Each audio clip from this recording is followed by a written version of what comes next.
बिस्मिल्लाहिर्रहमानिर्रहीम, अस्सलाम वालेकुम। आप देख रहे हैं पाक अफेयर्स और मैं हूं Noman Khan. Who will be the next army chief. अब तो मामला जो है वो बिल्कुल आखिरी मराहिल में दाखिल हो चुका है।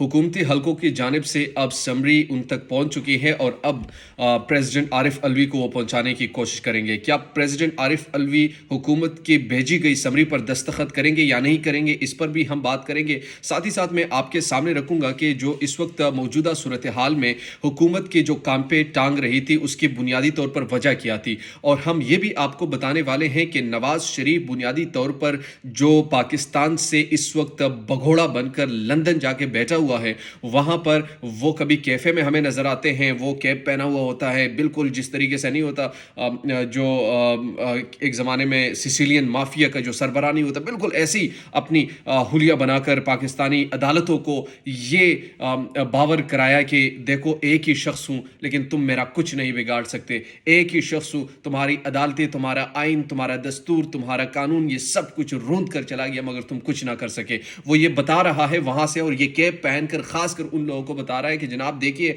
आप चाहे जितने बड़े ओहदों पर भी आ जाए, मैं लंदन में जाकर आप लोगों पर न सिर्फ हुक्मरानी करूंगा बल्कि आप लोगों को मैं ये बताऊंगा कि किस तरीके से मैं हुक्मरानी करने वाला हूं। तो ये नवाज शरीफ की तस्वीर का बुनियादी तौर पर मकसद था। लेकिन उससे कबल आ जाते हैं अब जो तैनाती होनी है, इस तैनाती को लेकर बुनियादी तौर पर जो कयास आराइयाँ हो रही हैं। अब हुकूमती मामलात जो है वो बिल्कुल तेज़ कर दी गई हैं और हुकूमती मामलात इस तरीके से तेज़ हो चुकी हैं, यानी आपको नज़र भी आ जाएगा पिछले यानी आज के दिन में कि समरी अब प्रेसिडेंट हाउस मूव हो जाएगी। वहाँ पर कुछ नामों पर इत्तेफाक कैबिनेट ने कर दिया है और ऑलरेडी सबको मालूम है कि जिसके नाम के हवाले से इत्तेफाक राय था, और मैं भी आई एम प्रीटी श्योर कि वही नाम होगी। और सीनियरिटी लिस्ट में जो सबसे पहला नाम था मेरी नज़र में कम से कम अब नेक्स्ट आर्मी चीफ वही होंगे, यानी मेरी मुराद आसिम मुनीर साहब के हवाले से है। ये मेरी असेसमेंट है, गलत भी हो सकती है, लेकिन जो चीज़ अंदरूनी खबरें चल रही थी और जिस चीज़ पर बहस चल रही थी,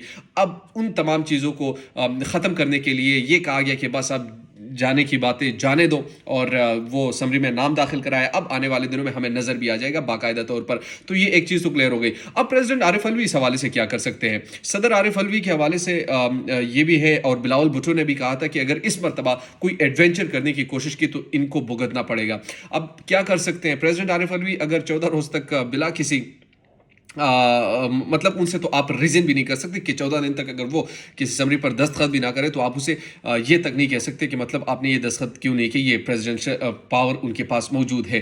फिर आइन इस हवाले से क्या कहते हैं, क्या उनको रोक सकती हैं या फिर वो कोई एतराज़ लगा सकते हैं या नहीं लगा सकते। लेकिन मेरे ख्याल में ये तमाम तर जो मामला है ये बड़ा स्मूथली हो जाएगा, क्योंकि मेन चीज़ समरी का थी। समरी वो आ गई है GHQ से मिनिस्ट्री ऑफ डिफेंस में MOD, और वहाँ से फिर PM हाउस से अब प्रेसिडेंट हाउस से जब सिग्नेचर होकर दोबारा PM हाउस में आ गई तो डेफिनेटली एक नए आर्मी चीफ का नाम हमारे सामने आ जाएगा। और प्रॉबली मुझे इस बात में कोई कयास नहीं है, मैं गलत हो सकता हूं, लेकिन मेरी जो अपनी असेसमेंट और जो मौजूदा तनाजुर को देखते हुए मैं ये कह सकता हूं कि हाँ, ये जो मामला है ये शायद अब आसिम मुनीर के हक में इसलिए जा रहा है क्योंकि कुछ इसके बैकग्राउंड में बहुत सारी ऐसी चीज़ें थी, और पिछले वीडियो में हमने आपको बताया था कि किस तरीके से ये मामला चल रहे थे।